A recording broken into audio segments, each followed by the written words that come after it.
नमस्कार, सौरभ मिश्रा जर्नलिस्ट में आपका स्वागत है। आज का वीडियो खास है। हम नोएडा के नॉलेज पार्क थाने की पुलिस को पूरी तरह से बेनकाब करने जा रहे हैं। वही सेक्टर 150 जहां पर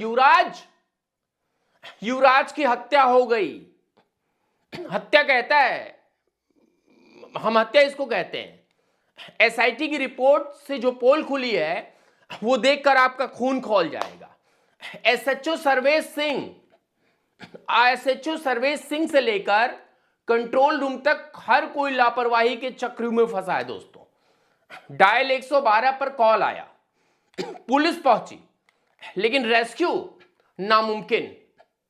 अब वीडियो बनाए, अब उन्होंने जो है वहां बैठकर वीडियो बनाए, ड्रामा किया और चले गए। 22 सवाल पूछे गए थे, 450 पेज का जवाब दिया है, 450 पेज का। लेकिन सच छुपाने की पूरी कोशिश की जा रही है, पूरी कोशिश की जा रही है। दोस्तों, मैं आपको एक चीज बताता हूं। ये जो घटना हुई है पूरी सेक्टर 150 वाली, उसमें हम भी गए, हमने रिपोर्ट किया, हमने दिखाया। लेकिन पुलिस का निकम्मापन देखिए कि जो डिलीवरी बॉय उसको बचाने जा रहा था, पानी में उतरा उस रात, उसी को बुलाकर कह रहे हैं पुलिस वाले कि साहब ऐसा है, बयान दे दो।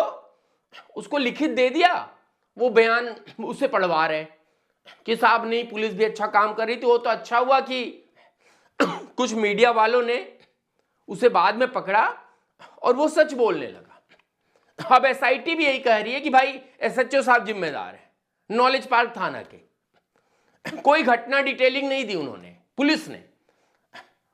अब सुनिए, अगर आप न्याय चाहते हैं तो वीडियो को अंत तक देखें।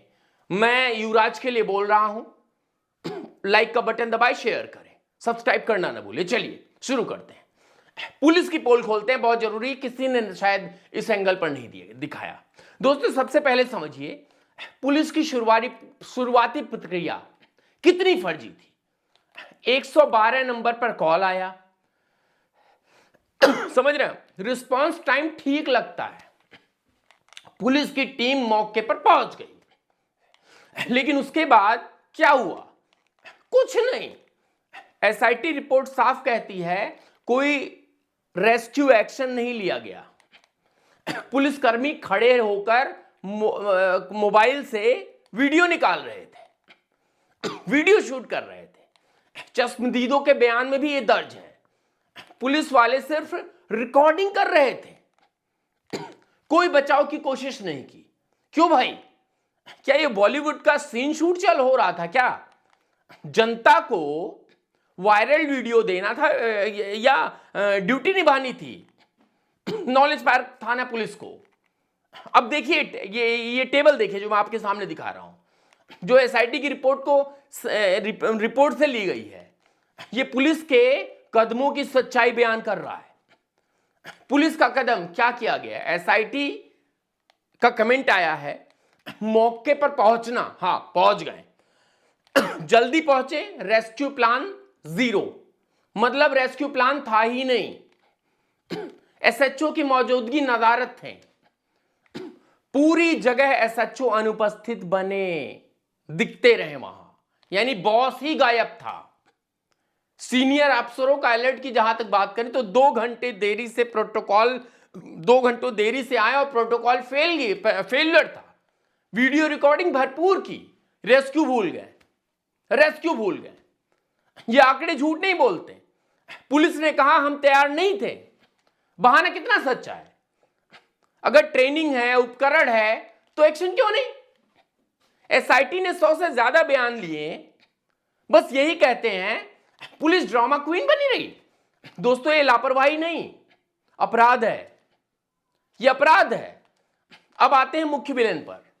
मुख्य विलेन, फोटो देखिए, तस्वीर देखिए। नॉलेज पार्क थाने का एसएचओ सर्वेश सिंह, थाने का बॉस, जिम्मेदार अफसर, लेकिन वो कहां था? घर पर चाय पी रहा था उस वक्त। एसआईटी रिपोर्ट चीख चीख कर बताती है एसएचओ ने मौके पर आने की जहमत नहीं उठाई। सीनियर अफसरों को खबर क्यों नहीं दी गई? एसडीआरएफ आई, एनडीआरएफ को अलर्ट क्यों नहीं किया गया? एसडीआरएफ को लेट क्यों बुलाया गया? 22 सवालों में सबसे बड़ा यह कि एसएचओ ने रेस्क्यू चेन क्यों नहीं शुरू की? चश्मदीदों ने एसआईटी को बताया, पुलिस टीम आई लेकिन बिना लीडर के भटक रही थी। कोई कमांड ही नहीं था, कोई प्लान ही नहीं था। गवाहों को धमकाने का आरोप भी एसएचओ की टीम पर लगे हैं। एसआईटी ने नोटिस बोर्ड पर चढ़ा दिया, पुलिस ने 450 पेज के जवाब भरे हैं, लेकिन एसएचओ का नाम हर पेज पर गायब है। क्यों भाई, क्या छुपा रहे हो? डर लग रहा है। जनता जानना चाहती है थाने का इंचार्ज ड्यूटी पर सोया हुआ था या जो जानबूझकर अनदेखी की। और मान लीजिए, मैं तो बता रहा हूं, हम इन एसएचओ साहब से कई बार मिल चुके हैं, हमें पता है भाई किस तरह के व्यक्ति हैं। सोचिए, अगर एसएचओ वहां होते तो शायद हालत अलग होती, लेकिन ना, वो गायब थे। एसआईटी रिपोर्ट में साफ लिखा है एसएचओ की अनुपस्थिति घातक साबित हुई। अब सीएमओ तक रिपोर्ट पहुंची, चीफ मिनिस्टर ऑफिस। सस्पेंशन की तलवार लटक रही है। एसएचओ साहब जवाब दो, जवाब देंगे वो। पुलिस की लापरवाही से एसएचओ तक सीमित नहीं है, कंट्रोल रूम ने भी सोचा समझा खेला है इसमें। प्रोटोकॉल क्या कहता है? 112 कॉल पर तुरंत एनडीआरएफ या एसडीआरएफ अलर्ट हो जाए, लेकिन क्या हुआ? साइलेंस। घंटों इंतजार करते रहे। एसआईटी ने पाया कंट्रोल रूम ने चेन कमांड फॉलो ही नहीं किया। फायर डिपार्टमेंट का रेड अलर्ट था और फायर डिपार्टमेंट जो है जो कार्य करना चाहिए था वो भी नहीं किया। एनडीआरएफ अपने इक्विपमेंट के साथ नहीं पहुंची, एसडीआरएफ नहीं पहुंची, माफ चाहता हूं। टीम के बाकी पुलिसकर्मियों का जो बाकी थे वो बता रहे बुजुर्ग थे। अरे भाई, इतनी रात को अगर आप सर्दियों में बुजुर्ग से ड्यूटी करवाएंगे तो वो वीडियो बनाएंगे मौके पर पहुंचकर, लेकिन हाथ पैर क्यों नहीं हिलाए उन्होंने? एसआईटी के बयानों में दर्ज है, कमी तैरना नहीं जानते थे, उपकरण नहीं था। ट्रेनिंग कहां गई भाई? सालाना बजट कहता है, कहां खर्च होता है? 450 पेज के बहाने ये आपके जो 450 पन्ने के वो बहाने भरे पड़े हैं। मौसम खराब था, रास्ता जाम था, स्टाफ कम था, सब झूठ भाई। सिर्फ विजिबिलिटी कम थी।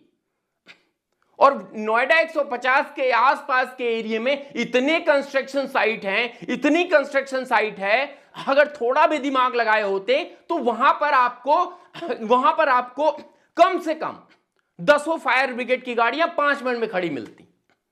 वहां पर आपको कई जेसीबी मशीन कुछ मिनटों में खड़ी मिलती, और रस्सियां भी आपको तमाम मिलती, क्योंकि सारे कंस्ट्रक्शन साइट है, ऑन द वे चल रहा है काम। लेकिन यह जहमत दिखाने की कोशिश नहीं हुई। दुनिया देख रही थी, लेकिन पुलिस सो रही थी। सबको पता, बच्चे से भी पूछ लो। अगर इस बात को किसी बच्चे से पूछा जाए तो वो भी कहता है कि भैया मैं तो सामने है वो गाड़ी, आप तस्वीरों में देख रहे हैं, जरा देखें आप। ये जो टूटा हुआ हिस्सा आपको नजर आ रहा है, इसी को क्रॉस करके युवराज की गाड़ी नीचे गई, और यहां से महज 2 या 3 हाथ के आगे युवराज की गाड़ी डूबी। और इसी एनडीआरएफ को 9 घंटे लग गए गाड़ी रेस्क्यू करने में। 9 घंटे। सुबह 11 बजे के आई एनडीआरएफ की टीम, 2 नाव 3 नाव लेकर घूम रही है, उनको गाड़ी नहीं मिल रही है। टाइमलाइन देखिए साहब, 112 पर कॉल होती है, तुरंत एक्शन 0 मिनट पर, पुलिस पहुंचती है 15 मिनट में। अलर्ट है वो फेल्यूर 120 मिनट तक का।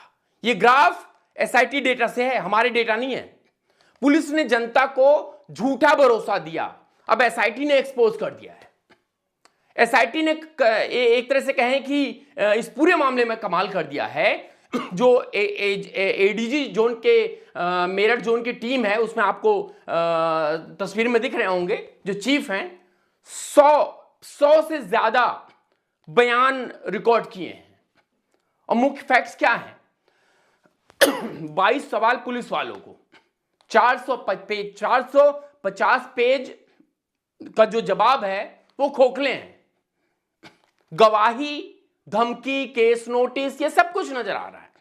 एसएचओ पर सीधा स्कैनर चढ़ा है। रिपोर्ट सीएम को सौंपी गई है।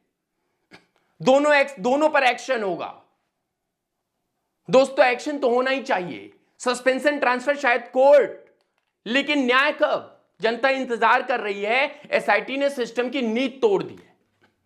सिस्टम की नींव तोड़ दी एसआईटी ने।